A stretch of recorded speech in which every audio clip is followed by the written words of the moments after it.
Isang masayang pagbati na may ngiti sa aking mga labi. Naghahanap ba kayo ng makakatuwang sa pag-review ng inyong anak? Meron yan sa DepEd.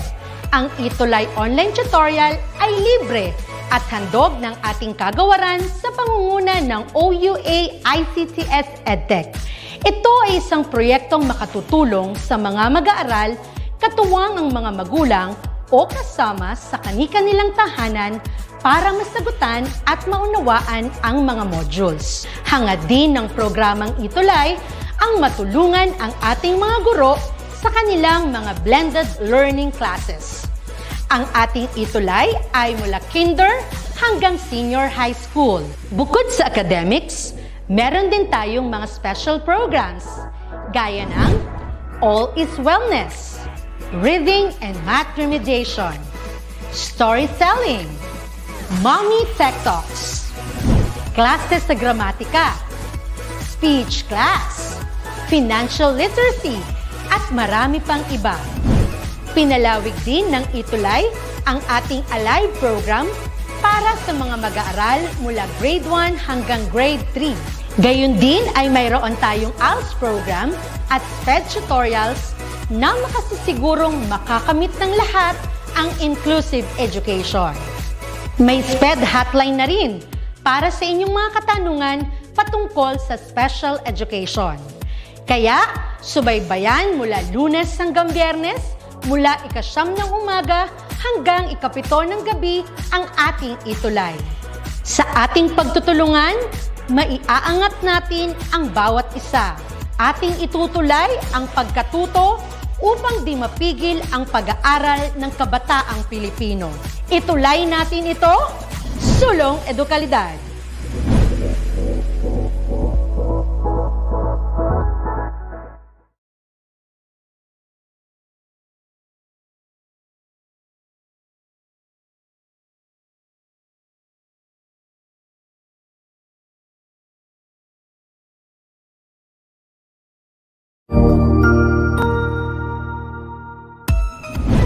Mabuhay! Good day to all! I am your tutor Madge. Welcome to ETUlay, a free online tutorial, an initiative of the Department of Education, Information and Communications Technology Service, Educational Technology Unit, ICTS EdTech. This program is aimed at helping and assisting learners from kindergarten, senior high school, ALS, Alive, and SPED learners. Aside from answering the modules, the ETUlay is offering programs which you will surely look forward to.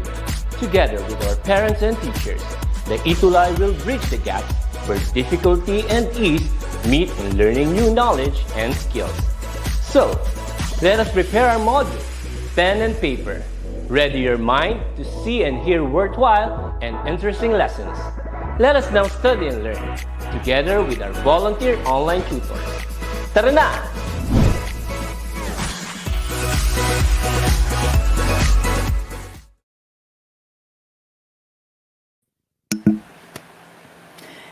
Hello, good afternoon guys. Good afternoon po sa inyo lahat, grade 8 students, and I'm now waiting for Tutor Marky. Meron gulay puti sa aking leeg. Hello, Tutor C! Tissue. Ayan. Kamusta, Tutor Marky?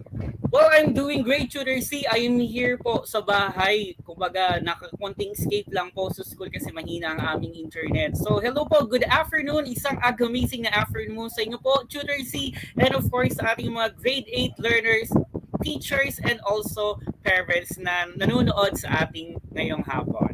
Tutor C, parang bagong gupit ka ngayon ha?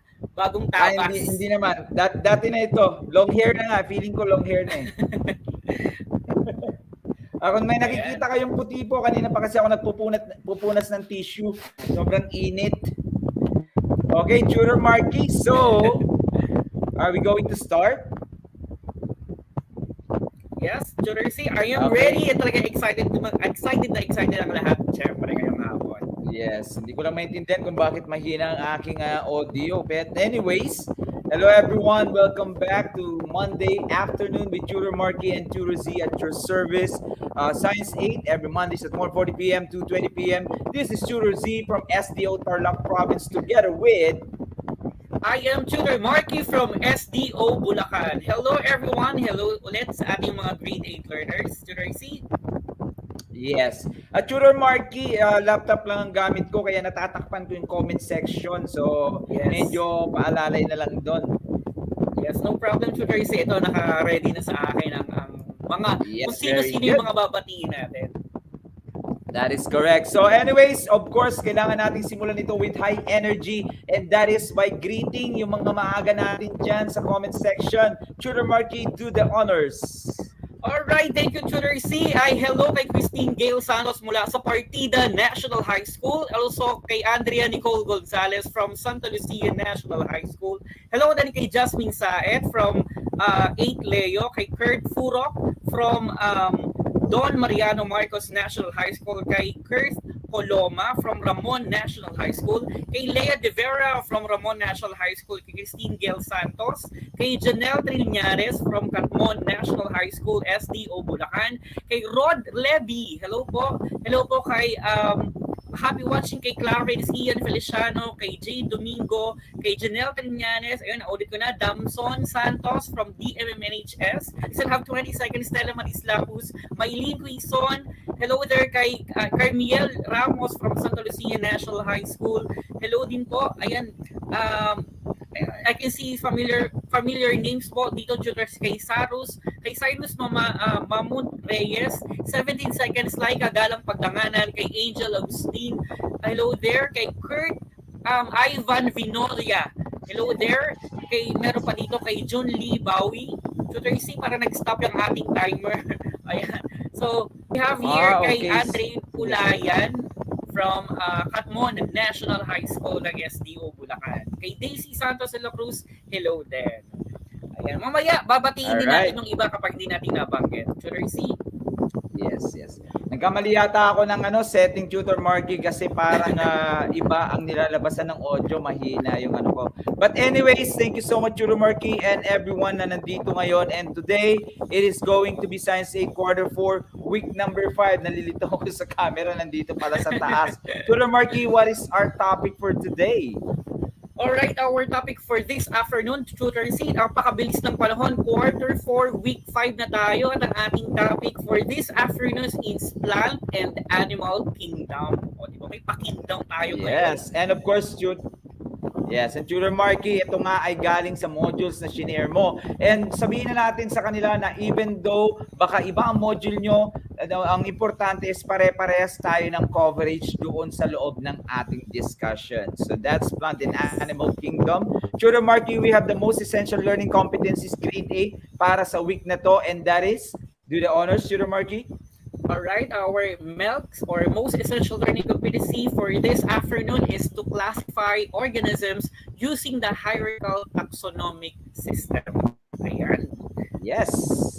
And syempre, ang learning goals natin grade 8, once we're done ay to classify organisms using the hierarchical taxonomic system. Describe daw natin yung distinguishing characteristics of the different groups of organisms that belong to plant and animal kingdom, and also identify plants and animals that are endemic in the Philippines. Siyempre naman tungkol sa Pilipinas dapat. And of course, before we proceed to remark in grade 8, we need to know some pointers para maging maganda ang ating flow dyan sa inyong learning. And Tutor Marky, do the first one or the first page. Alright, for the reminders, number 1, to take the pretest prepared at the start of the module. The second one is to take time in reading and understanding the lesson, follow instructions carefully, and number 3, use a clean sheet of paper for your answers on each activity or assessment. If there is a computation or problem solving, write first the given data as well as the required variable, and of course, identify the equation to be used. Should I see? Yes. And to continue, numerical answers should be in proper significant figures. In gas laws, use the smallest number of significant figures given the problem. So the bottom line is, pag numbers, dapat saktong-sakto ang sagot. Be honest, take the post-test pagkatapos, and check your answers in the activity, self-assessment, and post-test. All right, are you excited now, Tutor Marky?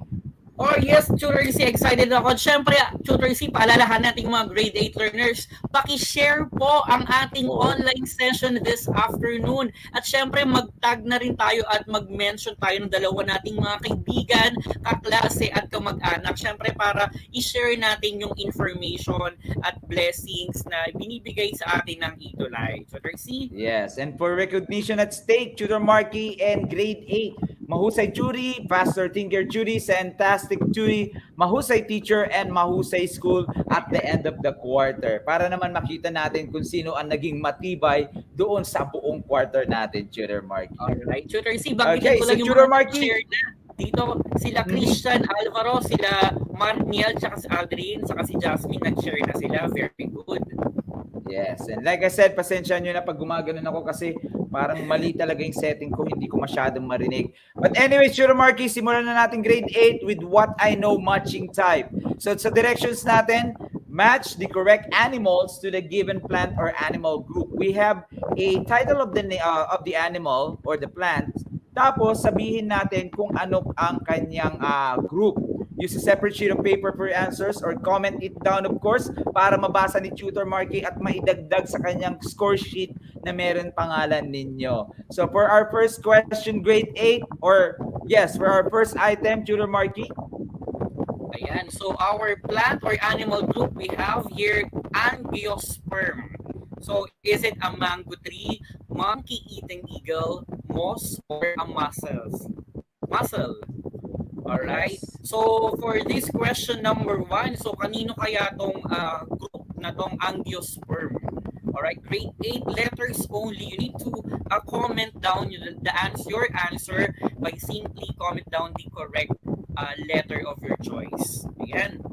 So while waiting, Tutor C, ayan. So we have here Lorenzo DRG. His answer is letter A, as well as Antricia Valenzuela. Hello kay Ma'am Nenita Martin Tolentino ng Ramon National High School. Answer din niya is letter A. At as well as Laika Galang Pagdanganan, letter A. Hani May Agustin, Stella Marislapus, letter A. And the rest of our grade 8 learners, letter A. Tutor C. Yes. And tingnan nga natin kung ano ang tamang sagot, even though this is a pre-test lang naman. So tingnan natin. This is of course a mango tree under angiosperm, sabi nga ni Tutor Marky. So Tutor C, parang masarap nakangasim ako nung binanggit mo yung mango tree. Ano yan natin ngayon? Ako naman naaalatan dahil naisip ko yung alamang, yung bagoong. Yes. Alright, grade 8 para sa ating question number 2 or item number 2. Ang ating group dito ay mammal. So sino sa ABCD ang belong to the mammal group? A. Ascaris, B. Bangusbayan, C. Carabao, or D. Crab? Let's go ahead and check their answers. Number 2 na tayo, so grade 8. We have here Stella Marislapos. Her answer is letter C. As well as Laika Galang Pagdanganan, letter C. Jasmine Bata, letter C. Antricia Valenzuela, letter C. Christine Gail Santos, letter C, as well as Ma'am Nenita Martin Tolentino, letter C, and last is si Christian Alvaro, letter C. Letter C. Yes, and Aldrin Mark Pulayan, Kurt Axel Purok, pare-parehas silang letter C, and the correct answer is, tingnan natin. Sana hindi tumalon ang aking screen. Yes, letter C, tama nga naman. So ano ba yung mammal? Pag-aralan natin mamaya. Tutor Marky for question 3. And for our question 3, the plant or animal group will be reptile. Alright, so is it letter A, mussel, letter B, Philippine cobra, letter C, pine tree, or letter D, sea star? Alright, so we have here, ayan, reptile. Alin kaya dito yung sample nung kung saan grupo? Yes, mabilis si Lorenzo DRG, letter B siya sa number 3. As well as Laika Galang Pagdanganan, Kurt Axel Purok, Aldrin Mark Pulayan, and also Kristen Gail Santos. How about on your end, Tutor Marky?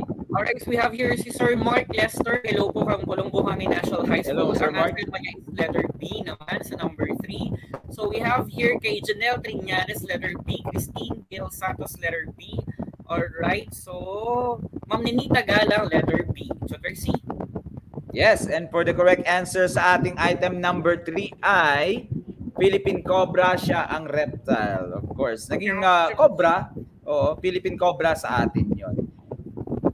And everyone, last na ito so that we can go ahead. So for now, item number 4, Molus naman, Tutor Marky and grade 8. Okay, dito pala ang aking camera. Okay, Molus. So ang ating mga pagpipilian ay A, crab, B, fern, C, mussel, and D, tapeworm. So ano kaya dyan ang belong to the mollusk group? Number 4 na tayo, grade 8? Yes, number 4 tayo, grade 8 learner. Sino kaya yung unang makakapagsagot nito? So, yeah, Lorenzo DRG, we have letter C. His answer is letter C. Shout out daw po kay Ma'am Ruby Flores. Ayan, parang may name drop kasi Ma'am Ruby. Hello po. Kay Ma'am Antricia Valenzuela, letter C. Kay Honey May Agustin, letter C. As well as Ma'am Ninita Martin Tolentino, letter C. Justin Layub, letter C din. So, letter C. Yes. Jasmine Batad, letter C din siya, as well as Mark Lester. And for our answer, that is letter C, mussel. Very good class kahit na, of course, pre-test pa lang to. So, mas magiging perfect pa yan, Tutor Marky, grade 8 later on. Alright, so Tutor Marky, para malaman natin ang kanilang naging hula. Okay. Hypothesis, comment your scores, of course, para mabasa natin at makita natin. Siyempre, kwentuhan style yan. And, okay, let's go ahead. So, dun sa ating module, Tutor Marky and grade 8, we have what's in. Nilagay ko dito difference because ang sabi niya dito, before we proceed, it is important that you can distinguish first the difference between. Kasi Tutor Marky grade 8, lahat ng pag-uusapan natin ay pasok dito. So, dapat alam natin ang kanilang pagkakaiba. And we are talking about the eukaryotes. Pinanaktis ko yan sa Google na, no? Yung pronunciation. And prokaryotes from proker, di ba? And autotrophs from heterotrophs. Tulungan tayo ni Tutor Marky para maintindihan niyan.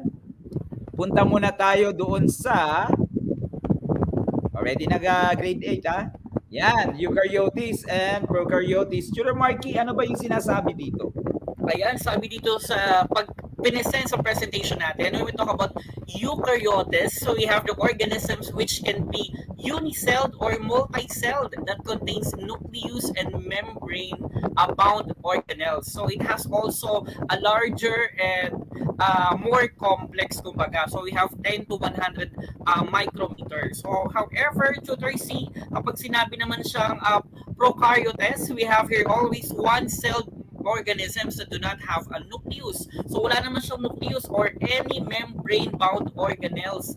So kumbaga, it is filled with cytoplasm and kumbaga mas maliit siya or smaller than 1 to 10 micrometers and more, so much simpler, mas maliit. Ayan. Yes, that is correct, Tutor Marky. Kasi Tutor Marky in grade 8, yung nucleus kasi ay naglalaman ng DNA strands. So ang sinasabi dyan ni Tutor Marky is yung eukaryotes, may nucleus na humahawak dun sa DNA. Pero yung prokaryotes, yung katawan niya mismo ay lalagyan ng DNA. Wala siyang lalagyan sa loob. So tulad nito, class, let's just wait for it to show. Yan ang example niya. Yung nandito sa kabila na bilog, merong lalagyan sa loob, samantalang yung prokaryotes ay mismong katawan niya ang lalagyan. And sabi nga doon sa nabasa ko grade 8 in Tutor Marky, may sarili ng identity yung prokaryotes. Yung siya na yun. Samantalang yung eukaryotic cell, bubuo pa ng isang uri ng organism. Yun ang ibig niya sabihin. And yun na nga yung mga example natin, animals, plants, at yung iba sa kabila ay bacteria. Ito naman, Tutor Marky and grade 8 ay mas madali. Mas madali doon, kaya pinasa ko yung Tutor Marky.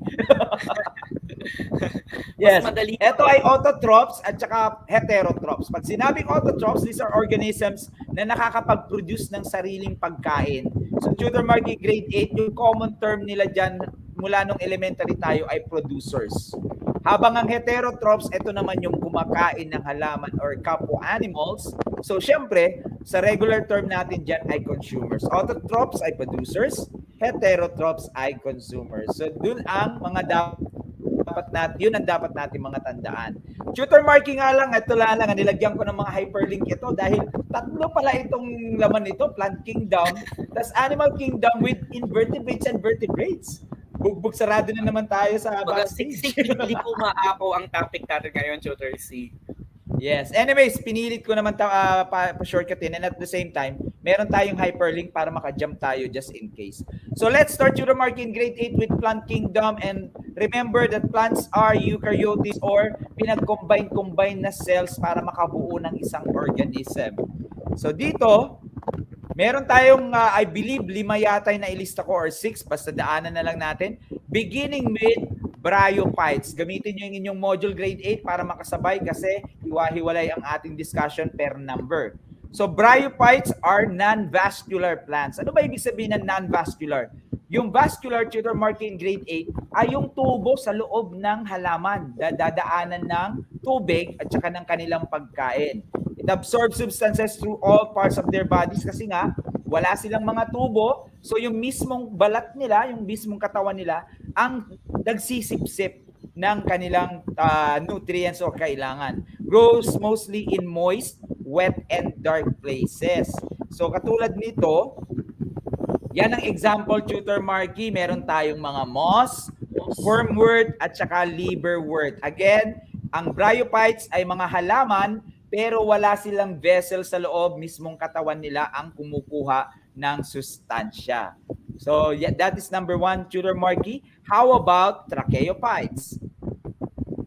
All right. So in tracheophytes, they are known as vascular plants, and they have the vessels that transform water and food throughout the plant. So it has 2 types.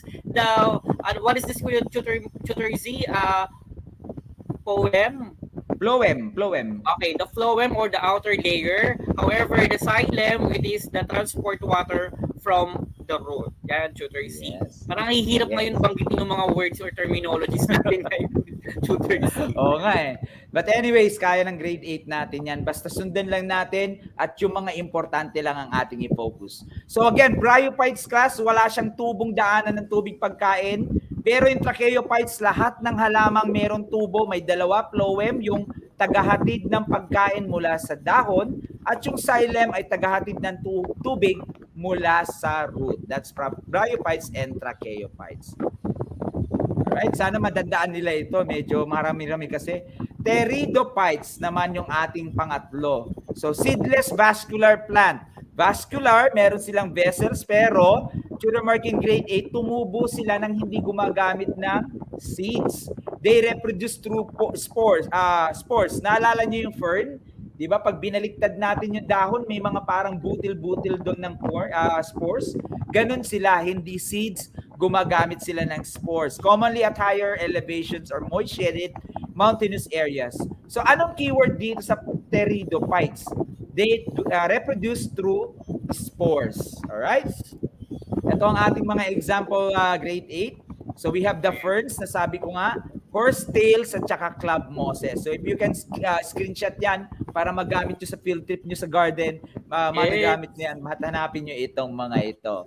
Alright? Ang familiar sa akin dito, tutor Z, yung ferns kasi eh. Yung parang yung madalas natin nakikita sa mga, like for example, yung mga, yung mga bouquet of flowers kapag may mga arrangements sila. Yung fern yung lagi nakikita natin. Yes. At kaya nga maswerte tayo, tutor Marky, kung makakadaan tayo sa iba pang uri ng pteridophytes tulad ng club mosses and horsetails. Magandang mag-uwi niyan para unique. Wag niyo naman gawin sa bahay na may-ari, syempre. Okay, tutor Marky. All right, we have here the gymnosperm. So they are here from the Greek name means naked seed. So they develop the seeds on the surface of the scales and leaves, which often grow to form cones or stalks. Yes. So apology dun sa seeds dapat yun. So medyo naantok na yata ako kagabi na ginawa ko yan. But yung pinaka-keyword grade 8 sa gymnosperms ay nakakabuo sila ng cones or stalks kasi yung buto nila ay nasa labas. Yun ang pinaka-idea dyan, tutor marking grade 8. Tulad nitong mga ito. So we have pine tree. At kung kilala nyo yung ginkgo biloba, yan. So yung dahon ng mismo. Sa mga sa patalastas, yung may ginkgo biloba. Yeah. Dapat ba hindi ko sinama yung biloba? Nagkaroon ng product. Okay. Alright, so again, gymnosperms grade 8 ha. yung kanilang buto ay nasa labas, yun ang bottom line ng gymnosperms. Ito, tutor marking grade 8, mas madali.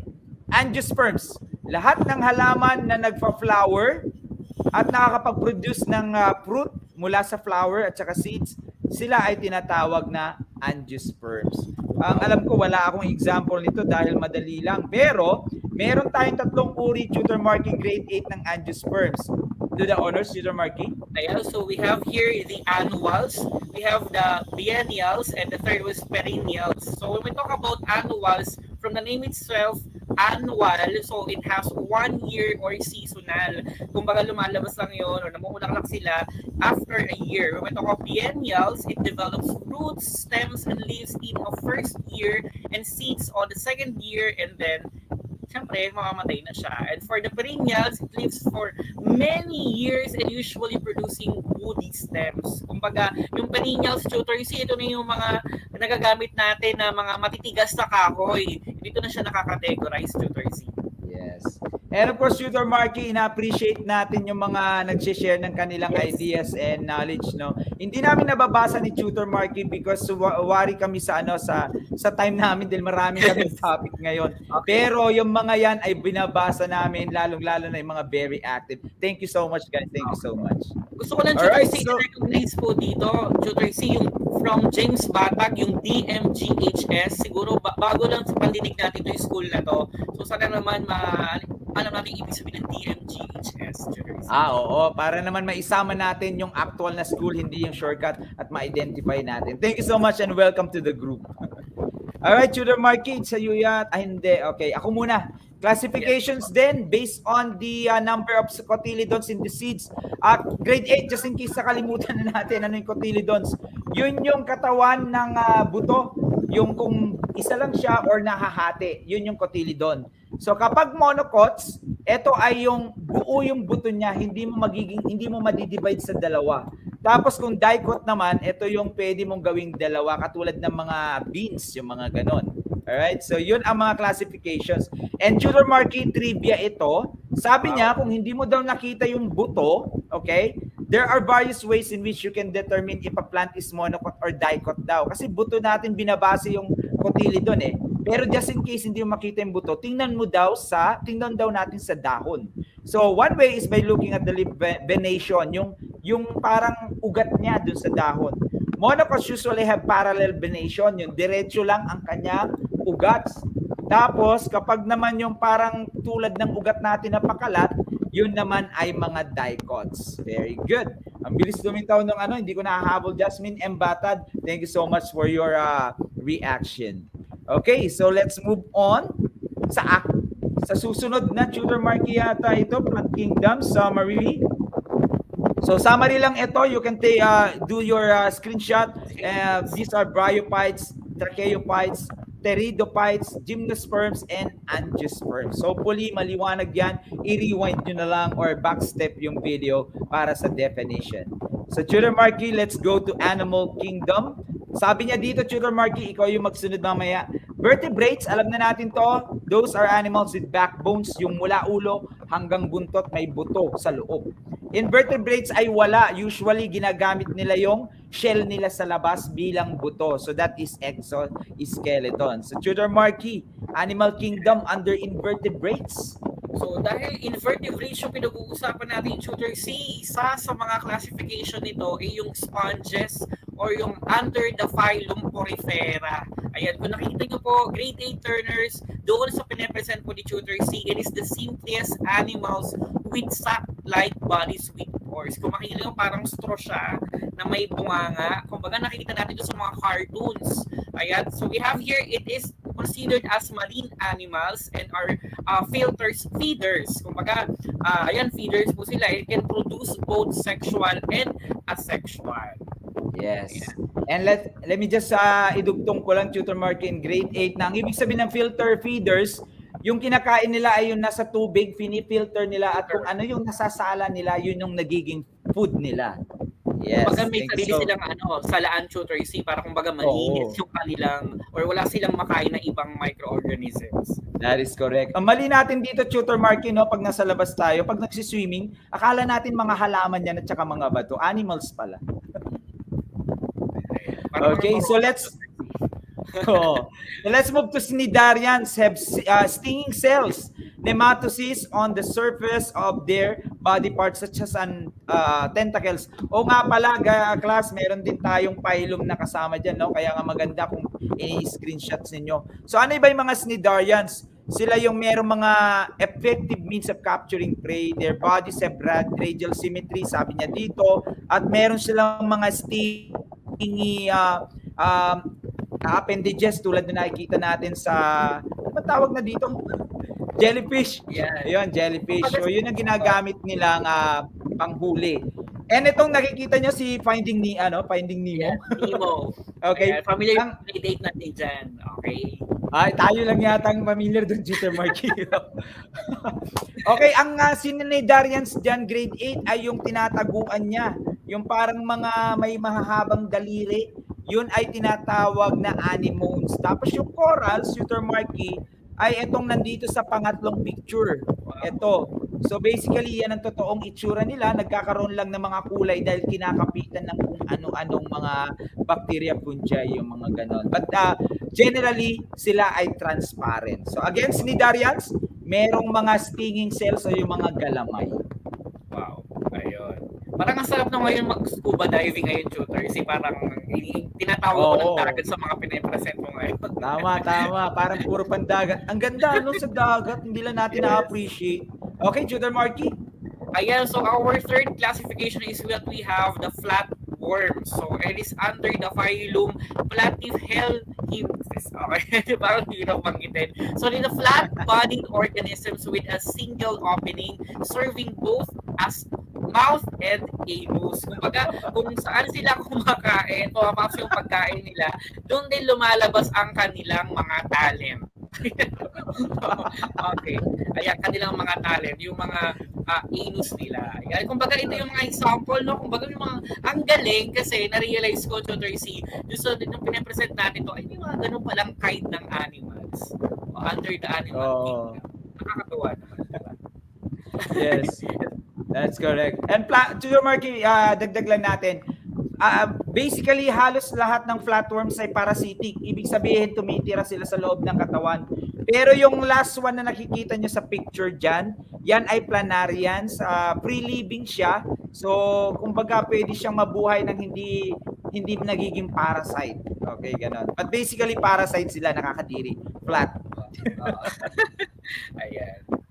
So, paano ito? Paano tandaan? Basta flat ang isang organism na, that is flatworm and it's parasitic. Okay, roundworms.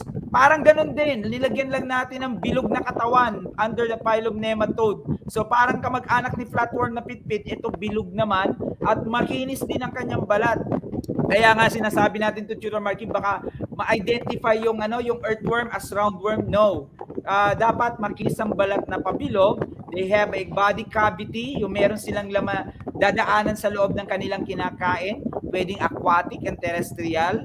And of course, sabi niya dito, some are anaerobically inside host body. So parasitic din ito. Ayaw ko lang ipakita yung mga pictures na nasa loob ng katawan. Baka hindi natin kayanin. Baka mamaya i-off tayo ng mga facta. Yes. Alright. So again, roundworms, diretsong bilog, hindi siya hati-hati. Tutor Marky, how about number 5, segmented worms? Alright, we have here the segmented worms under the phylum Annelida. So it is also known as annelids or characterized by segmented or repeated body parts. So kumbaga, Tutor C, kumbaga ito yung umuulit-ulit. Kumbaga ito pa yung kapag hinati natin, mauulit ba siya? Okay, ito pa yung septa, each partition that divides the coelom. Tama ba ko, Tutor C? Coelom? Yes, that is correct. And kung explain natin yung coelom class, ito yung bawat segment na fluid ang laman, Tutor Marky. So bawat septa ay coelom tapos fluid ang laman niya. So paano tatandaan ng segmented worms? Segmented, may hati-hati sa katawan. Yes, kaya nga sabi ko yung roundworm, yung earthworm, hindi roundworm kasi segmented ang earthworm. Ang nakikita nyo example grade 8 ay earthworm at saka yung linta, yung sumisip-sip ng dugo. Yun. Alright, so hopefully nakakahabol tayo, class. Mollusk naman tayo, madali lang ito. Ito yung mga shelled na kinakain natin at hindi kinakain. Soft-bodied with most, having a shell covering. At ang groups ay according to shell or foot as univalves. So, very common gastropods, yung meron siyang isang shell, tutor marking grade 8, isang shell, gastropod. Kapag naman bivalves, ito yung dalawa ang shell, tulad ng tahong, tulya, yung mga ganon. So, pag dalawa, bivalves. At cephalopods naman, ito naman ay yung merong mga galamay. Wait lang, naliligaw na yung aking arrow. Okay? So, most active kasi meron silang mga galamay na kanilang ginagamit sa paggalaw-galaw. Ang example natin dito, Tutor Marky, para mas madali nilang matandaan, yung mga squid. Those are examples of cephalopods. So, hindi sila kamukha ng suso at saka shell, pero they are considered mollusks din. Alright? So, okay ba, Tutor Marky? Natatandaan pa ba? Alright, para ang yaman ng dagat natin, ang yaman ng ecosystem natin sa dagat kasi napakadaming kinds ng animal and plant kingdom ang makikita. Yun lang na-realize ko ngayong Yes, that is correct. Tama. Kaya nga dapat inaalagaan yan eh. Let's jump, Tutor Marky, to echinoderms.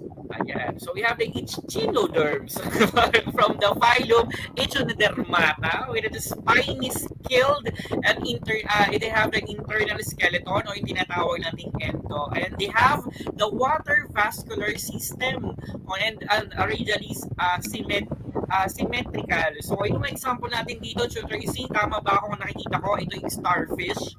Okay, they have an internal skeleton, they have the water vascular system, and also they are symmetrical in shape. Ayan, so familiar tayo sa SpongeBob. Ito si Patrick. Ayan, grade 8 learner siya, si Patrick. Oo. Grade 8, Tutor Marky, kilala nyo ba yung parang kulay black dun sa kamay ng tao dun? Ayan. Ano kaya ito? Ako hindi ko kilala, Tutor C. Para siyang pambura lang na nakikita ko. Actually, yan yung natatapakan sa beach na masakit, pero kinakain yung laman. Napanood ko po yan sa Jessica Soho. Oo. Okay, kung meron man sa inyo dyan, ihabol nyo, pero sasabihin ko na, yan yung sea urchins. Yes. Ayun, tama And of si course, Lorenzo sinabi natin, Tutor C. pag sinabi nating water vascular system class, ay gumagamit sila ng parang suction ng tubig para ibuga, ipasok para makagalaw sila, Tutor Marky. Yun yung water vascular system. Meron pa tayo, Tutor Marky. This is arthropods. Yun, sea urchin, sabi ni Lea de Vera, very good, na ihabol. Sea urchins or dikya. Yun nga lang, hindi ko alam na dikya palang Tagalog. Hindi pala English term ng sea. Alright, arthropods, guys. Ano ba ibig sabihin ng arthropods? Keyword niya ay jointed legs. Okay, jointed legs. So, iba-iba yan. Basta nakita yung hati-hati or putol-putol yung pinagdugtong-dugtong na paa, arthropods yan. So, meron tayong iba't ibang uri ng arthropods. Insects, arachnids, crustaceans, centipedes, and millipedes. Do your screenshot, guys, para maging parang guide ito sa inyo. Pair of legs, 3 pairs sa insect, 4 pairs sa arachnids, 5 pairs sa crustaceans. Ang pagkakaiba lang sa centipede, millipede, ang pair ay doon sa kada hati ng kanilang katawan. Kasi nga mas maraming kanilang katawan, 1 pair sa centipede and 2 pairs sa kanilang millipedes na hati-hati. Alright? So that's arthropod keyword class, keyword grade 8. Pares-pares ng paa at putol-putol, jointed. And I believe this is the last one, Tutor Marky, para sa invertebrates. Alright, so we have the chordates. Tama ba ako, Tutor C? Chordates from the phylum Chordata.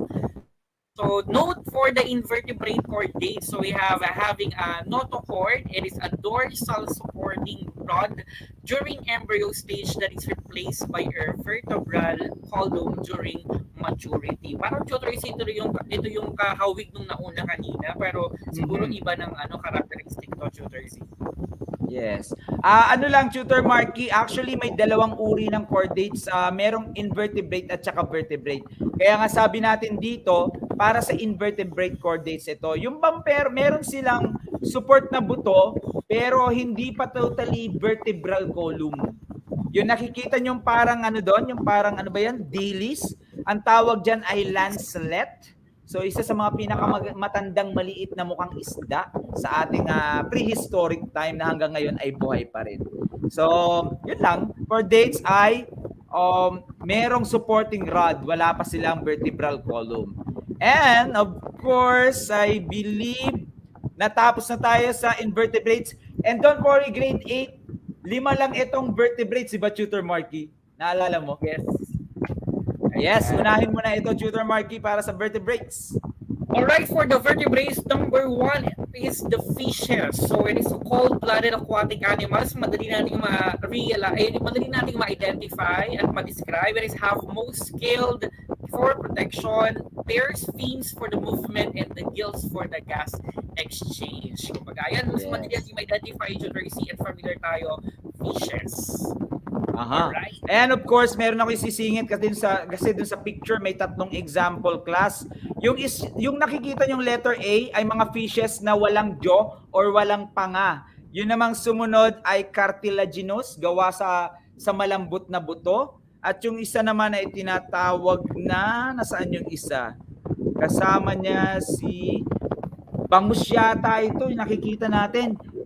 Tutor Marky, etong letter A, dito pala kinuha yung mga monsters ng mga movies. Alam mo yung mga monsters sa disyerto? Kasi jawless sila. Ayan! O, di ba? Yeah. Parang familiar yan sa Plants vs. Zombies. Yes, fish po yan, grade 8 ha, fish po yan. Pero wala silang panga, kaya ganyan nakakatakot. So meron palang pinanggalingan yung mga monsters sa mga movies pagdating sa ganyang design. So let's move on kasi baka hindi na ako makatulog. Okay, we only have 9 minutes, di ba? Kayang-kaya natin yan. Yes.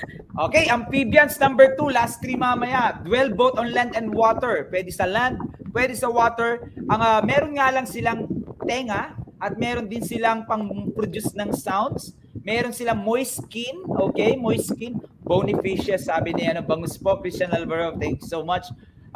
Basa ang kanilang ang balat. Bakit pala basa lagi ang kanilang balat?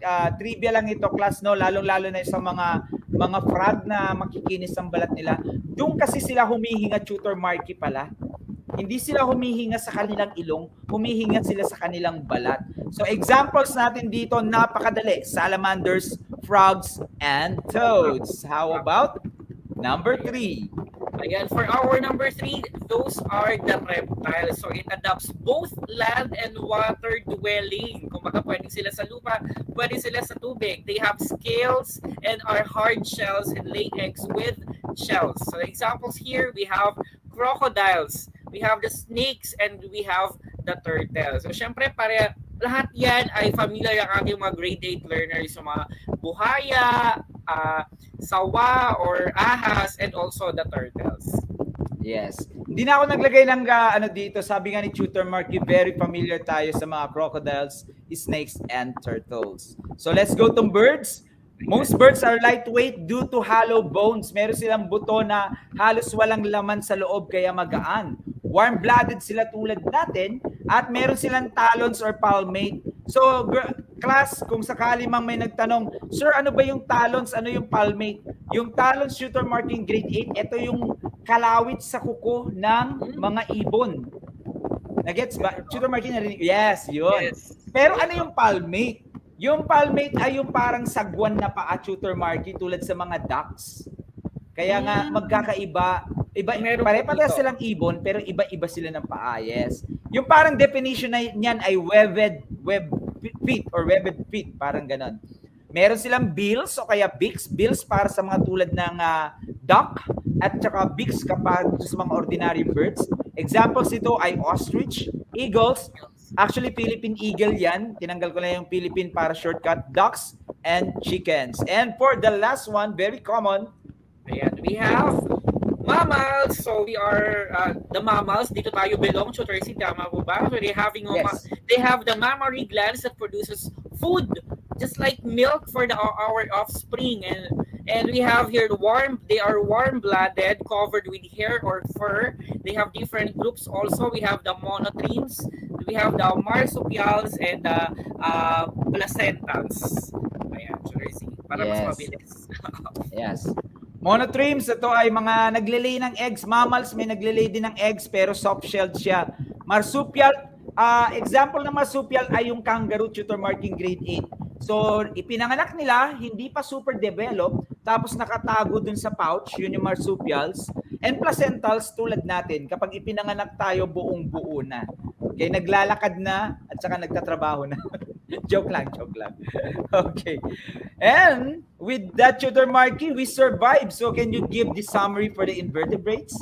Ayan, so for the invertebrates, medyo madami siya. We have the sponges, the synardian. So we had the flatworms, the roundworms, segmented worms, the mollusks, the echinoderms, and the arthropods, and the chondats. What did you makita Chordates yata. Alright, so Okay. under the Oh, may- vertebrates, we have the fishes, the amphibians, the reptiles, the birds, and of course, the mammals. Yes, thank you so much sa 18 na nag-share. Share po pa natin para masaya. And of course, hindi lang naman para masaya at saka tumulong din tayo, di ba? Itong ginagawa namin ni Tutor Marky para tumulong. Just in case na mabilis, ito ay magiging recorded and you go back and you use it as your resource para mas maintindihan pa Sa ang mga team ating replay, lesson. kung baga tutor yung mga kapag mag-e-exam sila, pwede nilang balikan, ay ano ulit yung mga under ng vertebrates at vertebrates. Papanoorin ko nga ulit yung ETUlay kasi may mga team replay po tayo.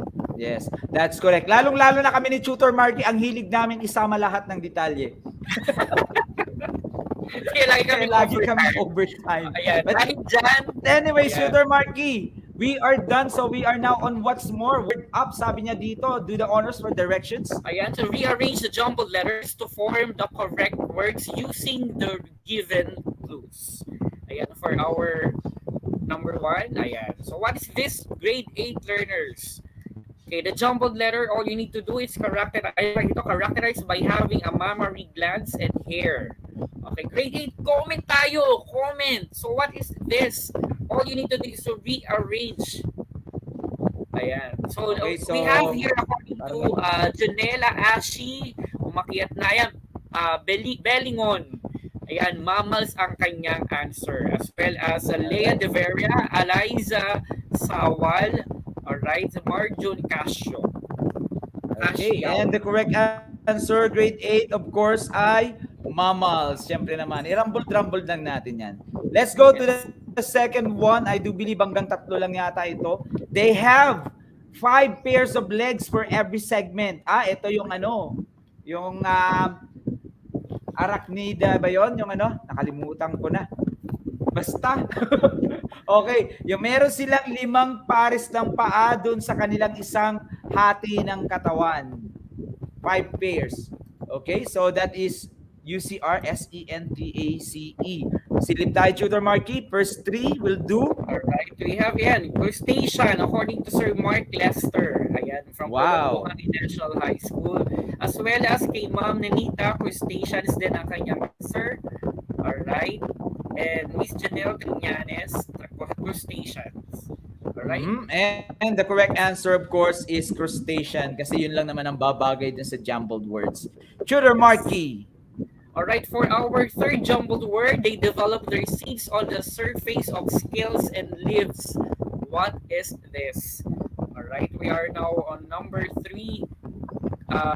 Word to be word or jumbled word. So what is this number 3? They develop their seeds on the surface of scales and leaves. Right? Ayan, we have here Stella Marislapus gymnosperm, sir. Ayan, gymnosperm. Yes. And of course, Tutor Marky, that is gymnosperms. Good job, Stella Marislapus. And with that, we are now down. Okay, very good, grade 8. Try naman na natin ngayon ang ating assessment para mabawasan yung assessment sa inyong module or maybe merong ganitong klaseng question sa inyong sariling version ng module. Identify the plant or animals which just does not belong in the group. Okay, does not belong daw. So choose the letter of the correct answer. And for the first one, ang ating group ay bryophytes. Parang katulad din kanina yata ito. Hindi, iba naman. Tulad din. So, bryophytes, question number 1, grade 8. A, moss, B, grassy, hornwort, or D, liverwort. Saan dyan ang hindi kabilang sa bryophytes? Alright. Is it letter A, B, C, or letter D? So, which one is not belong to the group? Everyone, grade 8 learners. According to Lorenzo DRG, it's letter B, sir, grass. According to Sir Lester, letter A, moss. Okay. Alright. So, kay Christian Alvaro, letter B, grass. Ang kanyang answer. Ayan, Tutor C, what is our correct answer here? The correct answer here, Tutor Marky, is grass. Okay, so Alright. siya ang hindi kasama sa bryophytes. Tutor Marky, for question number 2. Okay, for the question number 2, the plant or animal group will be mollusks. So which one is not belong to the group? Is it letter A, snail, letter B, turtle, letter C, mussel, or letter D, whale?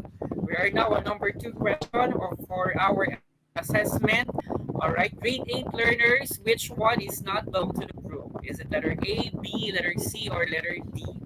All right, according to Aldrin Pulayan, it's letter D, whale.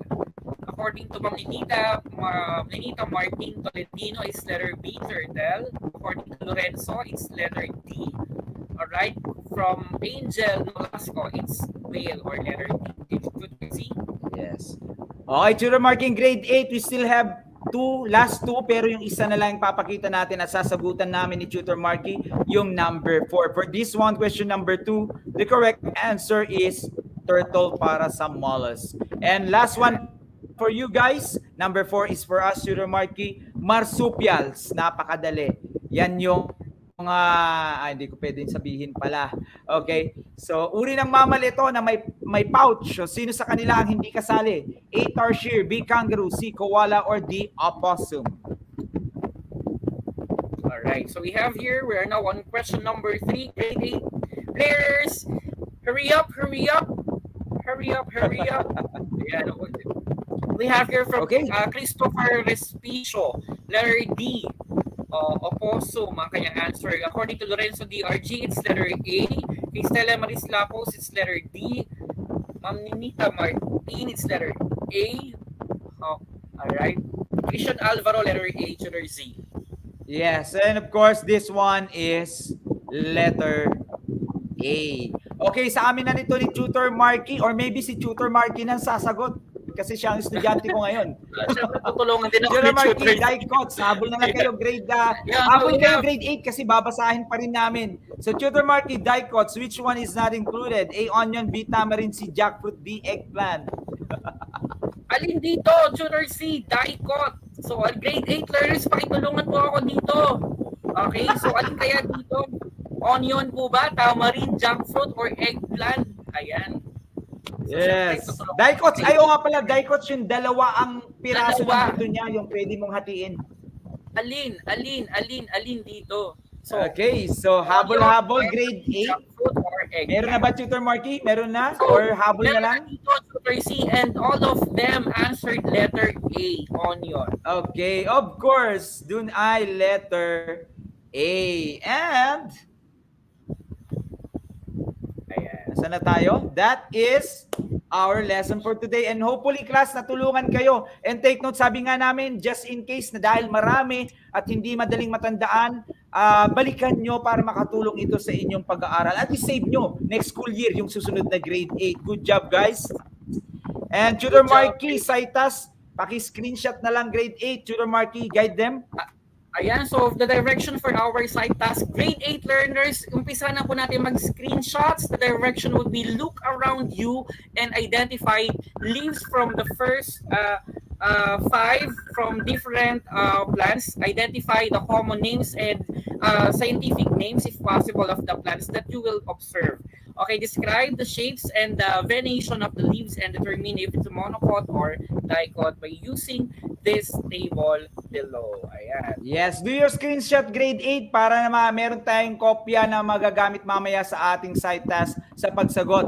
5, 4, 3, 2, and 1. We are now on the quarter 3 recognition requested by Tutor Marky. And of course, I am so excited. Congratulations, Tutor Marky. Of course, syempre, grade 8 learners, ito yung kahapon na naganap. So, inawardan po ng exemplary in pedagogy. Ito po ay for the quarter 3 for school year 2021-2022. Congratulations to Tutor Z. Ayan, for pre-submission V. Zulueta for exemplary in pedagogy. Ayan. Congratulations, Tutor Z. Thank you so much. Thank you so much. And congratulations to Tutor Roger, idol.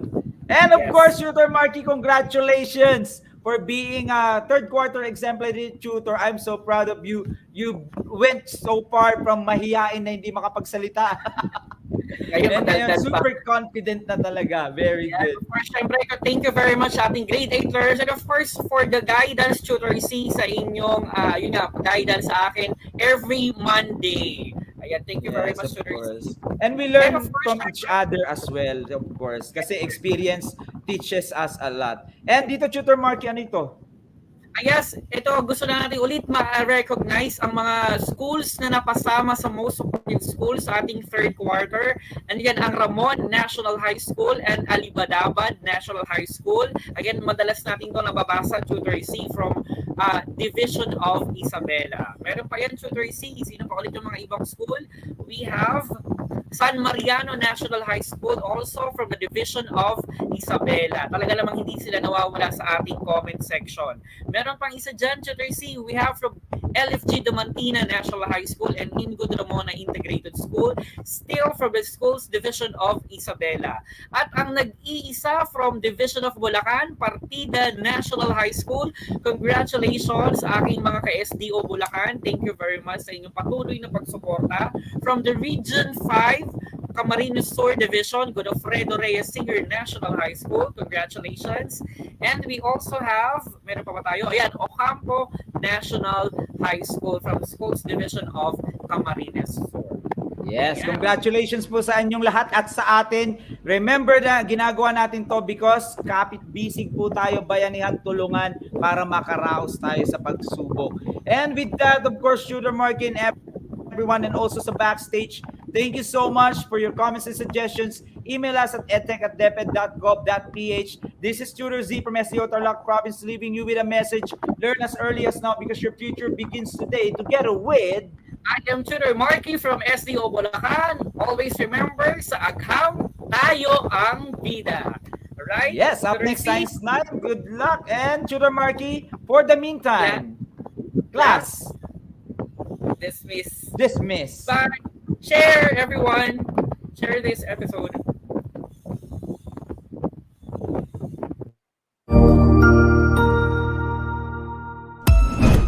Ang husay naman! Natapos mo ang iyong tutorial session kasama ang iyong mahusay na ETUlay tutor. May bago ka bang natutuhan? I-share na yan gamit ang hashtag #ETUlayLevelUp. Huwag aalis ha dahil may susunod pang programa na pwede mo ring panoorin at salihan dahil naghihintay na ang iyong mga tutors. Happy learning dito sa ETUlay!